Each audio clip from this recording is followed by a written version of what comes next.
First at 5. From the University of Florida's College of Journalism and Communications, you're watching WUFT News. Welcome to WUFT News First at 5. I'm Landry Baliton. And I'm Maleah Lyden. Thanks for joining us. Free food made its way through Micanopy today. This is in an effort to combat the struggles people in the area experience when it comes to making sure food hits the dinner table. WUFT's Julianna Reichenbach went out to the giveaway and found many people thankful who are grateful for the generosity. As grocery and gas prices rise, accessing food becomes difficult for many. The Willie Mae Stokes Community Center offers a hand up. Executive Director Bishop Christopher Stokes says what started as something small became something big. We initially began, our goal was to serve 50 people a month, and now we have gone from 50 a month to about 160, 170 every week. The help doesn't stop in Micanopy. Stokes also gives food to organizations in Gainesville and Ocala. One of these, Grace Marketplace. Grace, every week we take stuff out because we know that there is a population that is homeless, and with homelessness brings foodlessness. Liz, a Stokes Center volunteer, lost half her leg in an accident. Still, she spends 2 to 3 hours transporting food to Grace Marketplace every Tuesday. It takes a lot out of me, but it's worth it. I won't be worth anything tomorrow, but it's, like I said, it's worth it, and I like being a contributing member.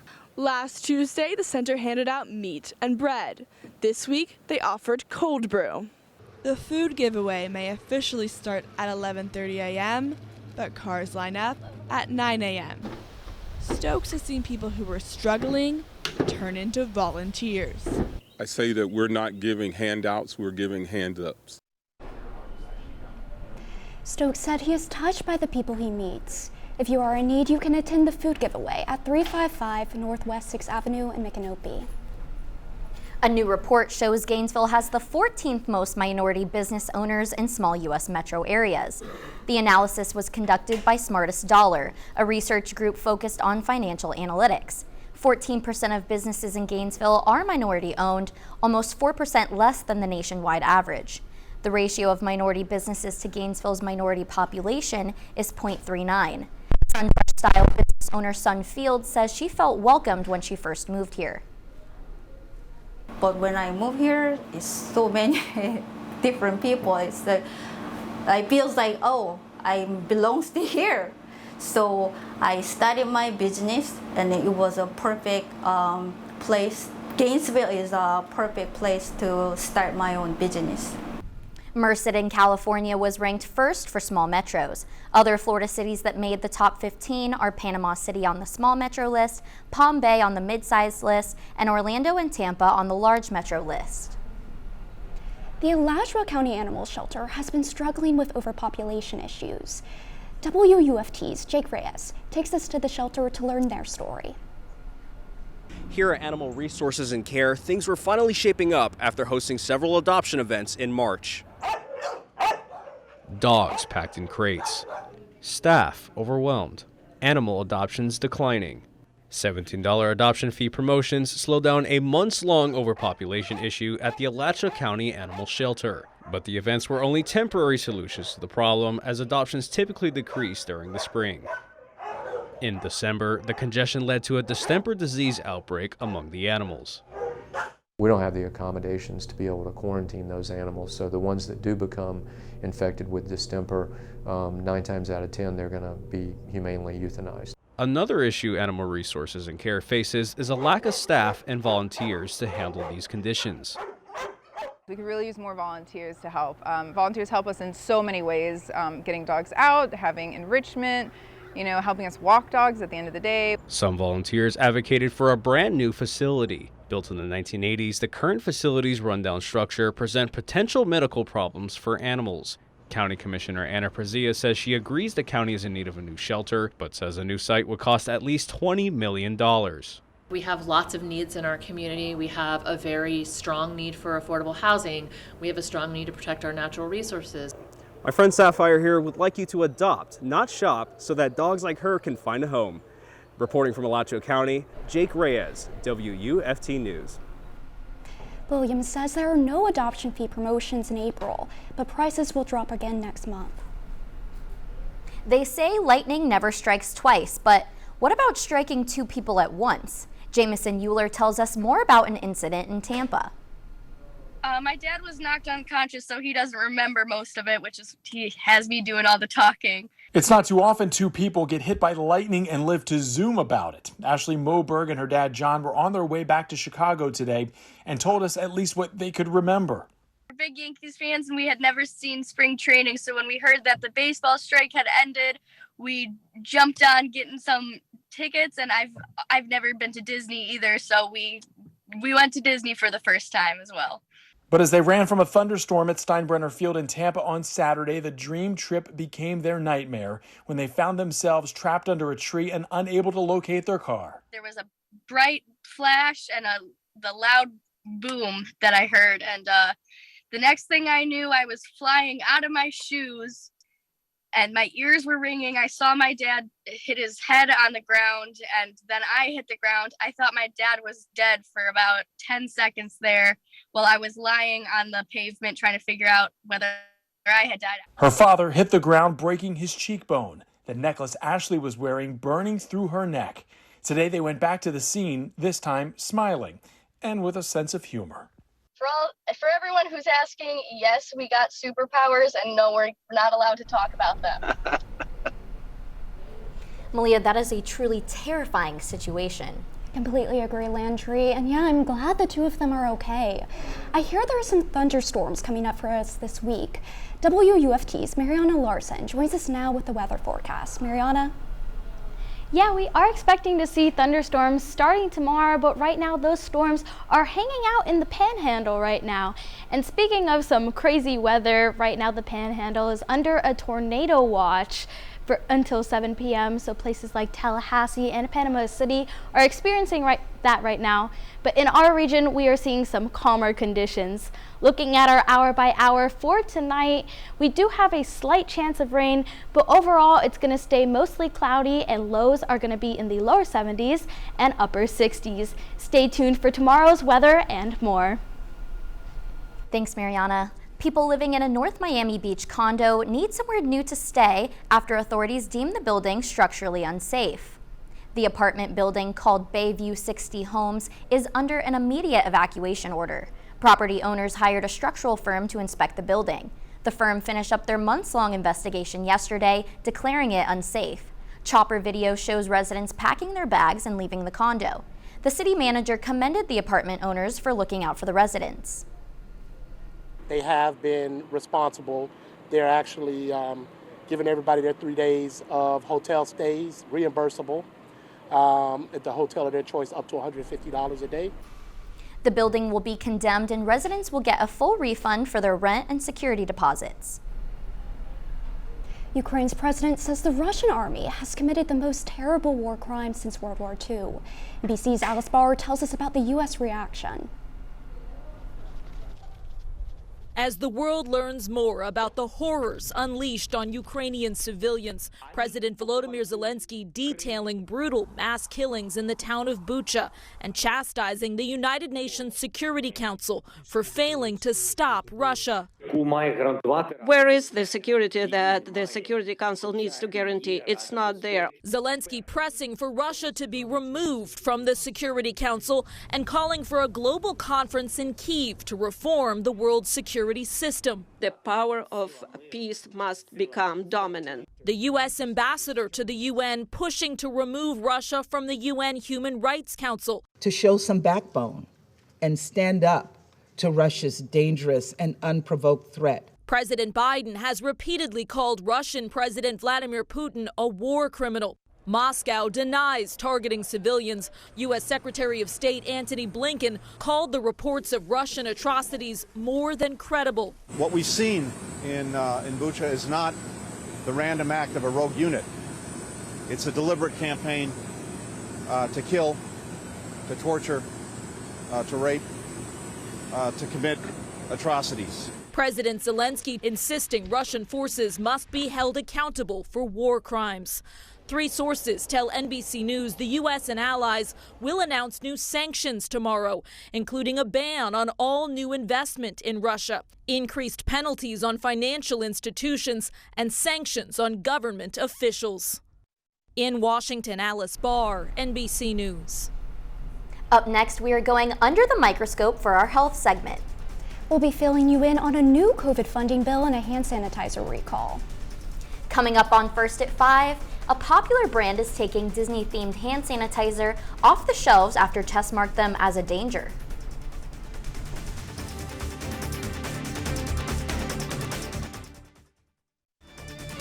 You're watching WUFT-TV News.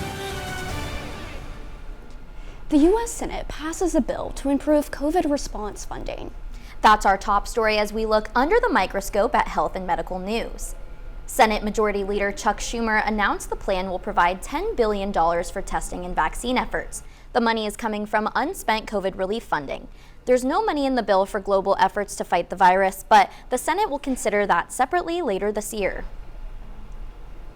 Landry, ever since the pandemic started, I always make sure to keep hand sanitizer on me at all times. Me too. I always have a bottle right in my purse. And actually, 2 Disney-themed hand sanitizers are being recalled for containing dangerous chemicals. The FDA says the distributor Best Brands Consumer Products recalled the sanitizers. Testing revealed the Mickey Mouse hand sanitizer contains methanol. A Baby Yoda-themed sanitizer contains benzene. Best Brands says it has not received complaints from consumers, but is to be safe to recall means anyone who has these products should throw them out. Wow, Maleah, I can't believe that's happening. Back in more national news, President Biden introduces new guidelines to improve the Affordable Care Act.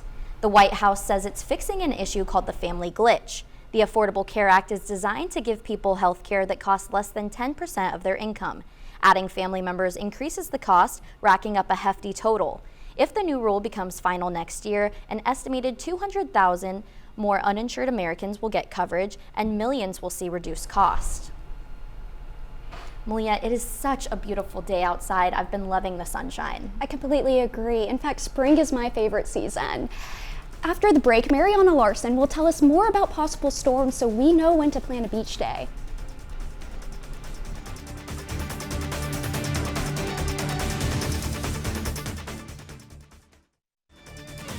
You're watching WUFT-TV News.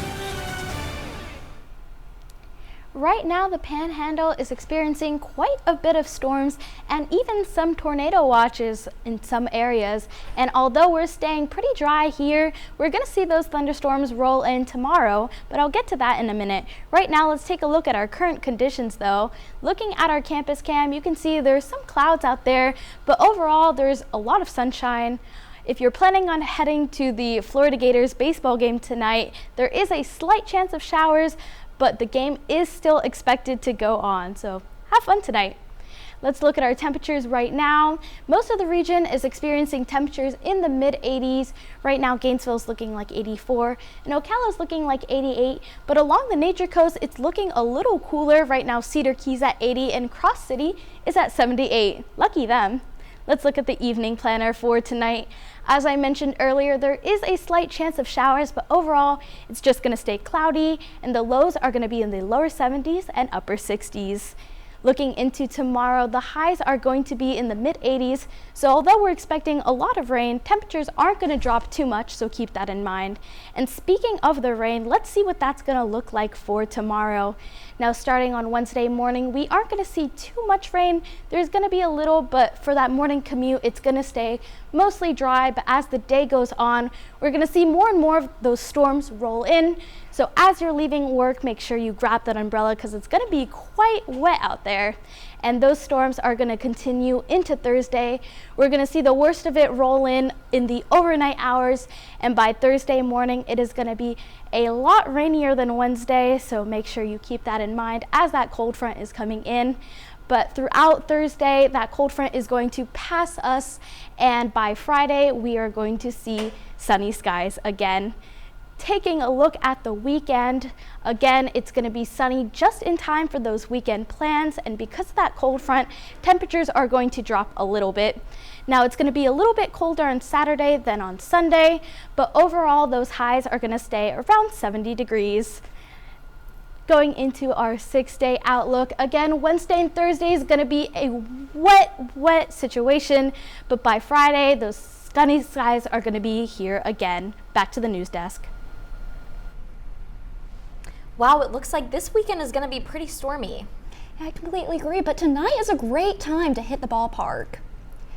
Coming up after the break, we'll take you to the Diamond to see how Gator Baseball is doing and what they have planned for tonight.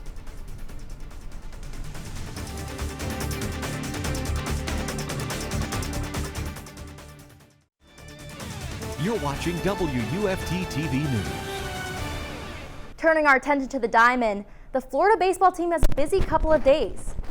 Tonight, UF will play Florida A&M in Gainesville, and then we'll turn around and play Arkansas for a midweek matchup Thursday through Saturday. Coming off a tough weekend and suffering a 3-game series sweep against Georgia, the Gators are no longer ranked and now have an 18-10 record, riding a 3-game losing streak. The last time the Gators played Florida A&M, they beat them 17-zip. The game starts at 6 tonight at the Florida Ballpark. Staying on campus, the 8th-ranked Florida softball team will take on Florida State tomorrow. Over the weekend, the ladies clinched their 3rd SEC series season with a 3-zip victory over 17th-ranked Auburn in the final game Sunday afternoon. It's going to be a tough contest coming up as Florida State is ranked 4th in the D1 softball rankings. The Seminoles are just shy of a perfect record at 35-2. FSU is 13-0 on the road. UF is now 30-6 going into tomorrow's game, and the Gators host the Seminoles tomorrow at 6. Last week, before we started against Auburn, I think they were the #1 fielding team in the country. We were number 2, and it looks like they're running out a 2- and 3-headed monster pitching staff and doing a really good job keeping their scores down and winning games. So good team as always in every sport that we play on this campus. When you play Florida State, doesn't matter what the rankings are, doesn't matter who's what, where, when. Very good Florida State team, and going to be a battle for sure. Gator football continues another week of spring practice, and linebacker Ventrell Miller is back to playing.